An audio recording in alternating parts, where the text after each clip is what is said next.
Fala, gente boa! Bom, neste vídeo, tá? Eu trarei a resposta para a pergunta, tá? Que até aquele cara que está sentado no trono do seu respectivo banheiro, do seu respectivo casebre, lá nos cafundós da Rússia, está fazendo. Quem foi Felipe Schmidt, tá? Bom, o Felipe Schmidt era esse cara aqui, tá? Só um instante. O bochechudão aqui, tá? O bochechudão aqui era o Felipe Schmidt, tá? Mas eu já vou adiantando uma coisa, tá? O bochechudão aqui, tá? Ele não era de Joinville, não era natural de Joinville e possivelmente ele jamais botou os pés aqui, tá? Mas afinal de contas, o que esse cara, o que o bochechudão que mal e porcamente ouviu falar de Joinville fez para merecer ser nome de rua, tá? Bom, agora virá a necessária e providencial explicação, tá? O bochechudão, o Felipe Schmidt, tá? Ele nasceu em Lages em 4 de maio de 1860, tá? Ele certamente, né? Agora, eu imagino que agora vocês devam até ter tido uma reação de espanto, né? De surpresa, né? Devem ter ficado até assustados, né? Epa, o que esse cara, né? O que o bochechudão, um cara com nome e um cara com nome e cara de Fritz, né? De Piraberaba, nascido em Lages, que coisa é essa? Bom, a explicação é a seguinte, tá? Como é sabido, a primeira colônia alemã entre aspas, né? Na verdade fundada por pessoas vindas de regiões que mais tarde formariam a Alemanha, foi São Pedro de Alcântara, em 1829, tá? São Pedro de Alcântara é aquela cidadezinha de cerca de 5.000 habitantes, né? A população gira em torno disso, entre 5.000 e 6.000 habitantes, tá? Que é vizinha de São José e bastante próxima da capital, né? Portanto, é uma cidade que faz parte da região metropolitana de Florianópolis, né? Então, essa cidade, que é muito bonita, por sinal, né? E é muito montanhosa, né? O problema dela era justamente isso, tá? Era uma região muito montanhosa e muito pobre de terras agricultáveis, né? E, além disso, o governo brasileiro não cumpriu com as promessas não cumpriu nenhuma das promessas que havia feito a esses imigrantes que chegaram lá em 1829 e que saíram do porto de Bremen, né? Boa parte desses, entre aspas, alemães que fundaram São Pedro de Alcântara, eles acabaram se espalhando por outras regiões de Santa Catarina. Inclusive, muito antes da fundação oficial de Blumenau, que foi em 2 de setembro de 1850, já existiam muitos, entre aspas, alemães vivendo naquela região, né? Mesmo antes de Blumenau ser fundada, já tinha alemão por ali, né? Por incrível que pareça. E esses, entre aspas, alemães, eles eram procedentes de São Pedro de Alcântara. Em Brusque também já haviam, muito antes da fundação de Brusque, que foi em 1860, também já tinham vários alemães, entre aspas, alemães, né? Que eram pessoas originárias, vindas, né? De São Pedro de Alcântara. E uma dessas famílias, né? No caso o Schmidt, eles acabaram se radicando em Lages, tá? Mas voltando, o Felipe Schmidt, ele acabou entrando na Escola Militar do Rio de Janeiro em 1877 e ele se tornou engenheiro militar. Ele foi adido militar, que foi um adido militar é uma espécie de um embaixador, né? ele atuou como adido militar durante a construção da estrada de ferro Madeira-Mamoré. Inclusive, houve um seriado da Globo, que foi ao ar em 2005, que foi Med Maria, né? E que contava justamente a história da construção dessa ferrovia, né? Então, como a Bolívia acabou perdendo o território do Acre para o Brasil, então uma compensação que o governo brasileiro acabou dando foi justamente a construção dessa ferrovia. Por quê? Porque seria através dessa ferrovia, a Madeira-Mamoré, que parte dos produtos bolivianos seria escoada pela região da bacia do Rio Amazonas, né? Então isso foi uma maneira que o governo brasileiro encontrou de remediar, digamos assim, essa perda que a Bolívia teve, tá?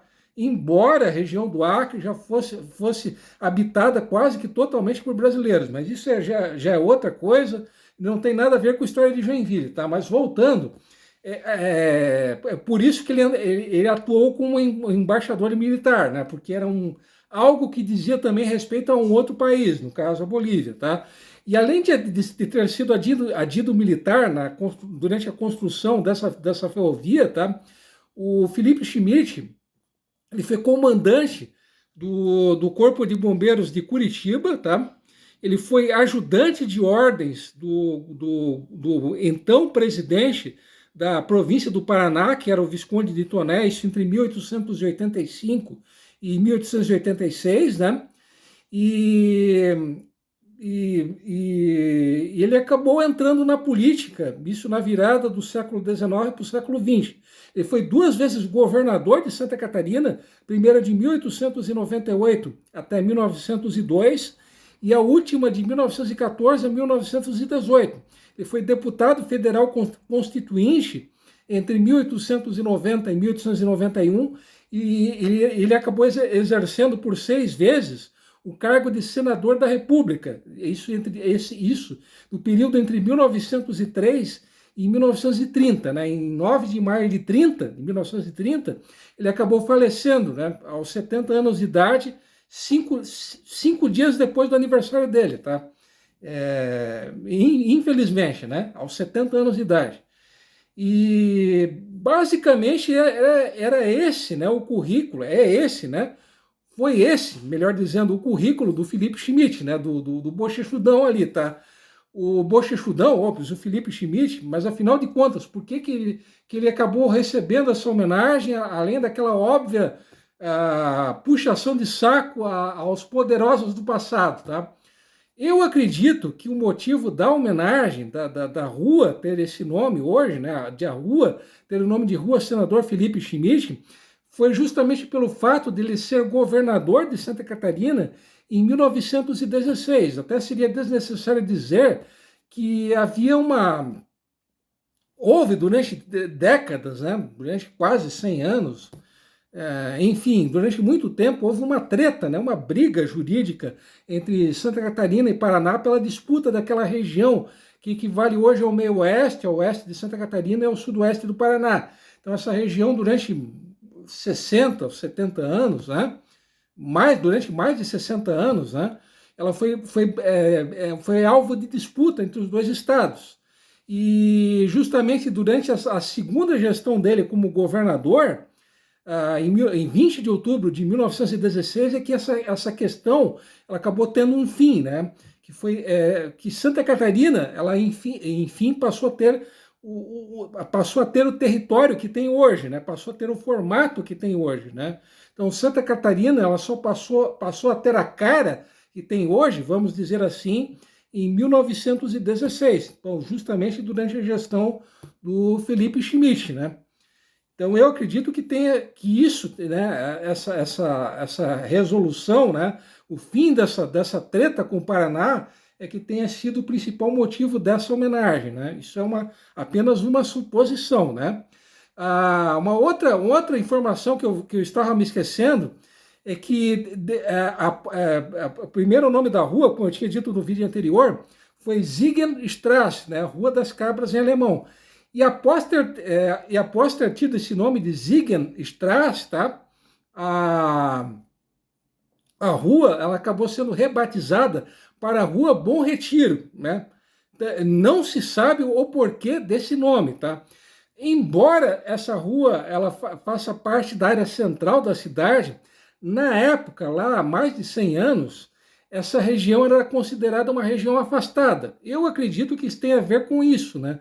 Com o tal do retiro do nome, né? Bom Retiro, pela posição geográfica da então Picada, que depois virou rua, né? Isso também é isso também é outra coisa que entra no campo da suposição, né? Então, quem souber o real motivo de a rua ter tido o nome de Bom Retiro, por favor, comente aqui embaixo, tá? Esclareça, tá? E esse não chegou a ser o nome oficial da rua, tá?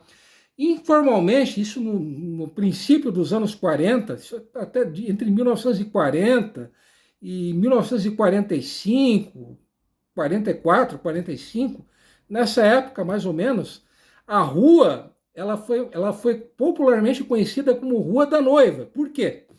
Bom, na época, né, no final dos anos 30, só duas ruas de Joinville eram asfaltadas, que era a Rua do Príncipe e a Rua 9 de Março. Tá? E a primeira rua, depois dessas ruas que eu acabei de mencionar, que teve esse privilégio de ser uma rua asfaltada, foi justamente a Felipe Schmidt. Tá? Acontece que havia um porém.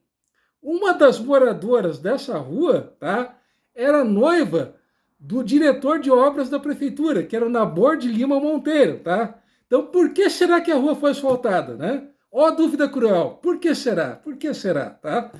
Então, o povo, né? O povo brasileiro, gozador como sempre foi, acabou dando o nome de Rua da Noiva, tá? E uma coisa que eu confesso a vocês que eu não sabia, tá? É que durante certa época, a Felipe Schmidt, ela foi possivelmente a rua com a maior concentração de consultórios médicos, né, da cidade. Inclusive, os mais antigos, os moradores mais antigos da cidade se lembram até demais, né, do doutor Condeixa, né, Aloysio Pires Condeixa. O consultório do Dr. Condeixa, ele funcionava justamente na esquina da Felipe Schmidt com a Pedro Lobo. Existe um prédio onde durante muitos anos funcionou uma locadora de vídeos, né? Então, nesse prédio onde funcionou essa locadora de vídeos, ali era o consultório do Dr. Condeixa. E né, também, quem também morou na Felipe Schmidt e também clinicou, né, teve um consultório médico na Felipe Schmidt, foi o Harald Karma, né? O Harald Karma, né, ele era alemão, nasceu em Hamburgo em 1920, ele faleceu em 2001, né? E para quem não sabe, o Dr. Karma, ele foi prefeito de Joinville de 31 de janeiro de 1970 até 31 de janeiro de 73. Então, durante a gestão dele, o antigo matadouro municipal, que funcionava onde hoje é parte, né, do complexo da Expoville, para ser mais exato, onde hoje é o Ataliba, e aquele lago ao lado do Ataliba, então ali era o matadouro municipal, tá? Sim, já houve uma época em que toda a carne, né, que era consumida na cidade era abatida e distribuída pela prefeitura. Já houve esse tempo, né? Já houve essa época, por incrível que pareça, né? O matadouro municipal ele foi inaugurado em 28, ele foi desativado em 72, justamente na gestão do Dr. Karma, né? E ele foi demolido também nessa época, né? Na passagem de 1972 para 73. Isso é a demolição do prédio onde funcionou o matadouro municipal, tá? Deixa eu ver se eu estou me esquecendo mais alguma coisa. Sim, a família Borcha, né, que é a família do atual prefeito, também viveu durante um certo tempo na Felipe Schmidt, tá? Então, basicamente era isso que eu teria para contar a vocês nessa última conversa do mês de janeiro, tá? Então, resumidamente, essa é a história da Felipe Schmidt, tá? Assim, vou encerrar com essa foto aqui, ó, né? Essa foto aqui é da equipe do Caxias, né? Campeão estadual de 1929, tá? Não sei se vocês estão reparando, tá? Mas não sei se vocês estão podendo observar, mas ao fundo, né, atrás dos jogadores aparece uma torre. Essa torre aqui é a Torre da Wetzel, tá? Então, a parte, né, como é mais do que sabida, o complexo da Wetzel, ela funcionou, né, em parte, né, ela estava localizada na Felipe Schmid, em parte na Visconde de Tonnerre, né? Então, mais uma construção, né, histórica localizada na Felipe Schmid, né, o antigo complexo da Wetzel, tá? Bom, pessoal, vou ficando por aqui, perdão caso eu tenha deixado alguma coisa importante de fora, né, mas é muito assunto para pouco vídeo, né, para pouco tempo de vídeo. Beleza? Então, mais uma vez, obrigado pelo carinho, pela atenção de vocês, até a semana que vem, como sempre, fui!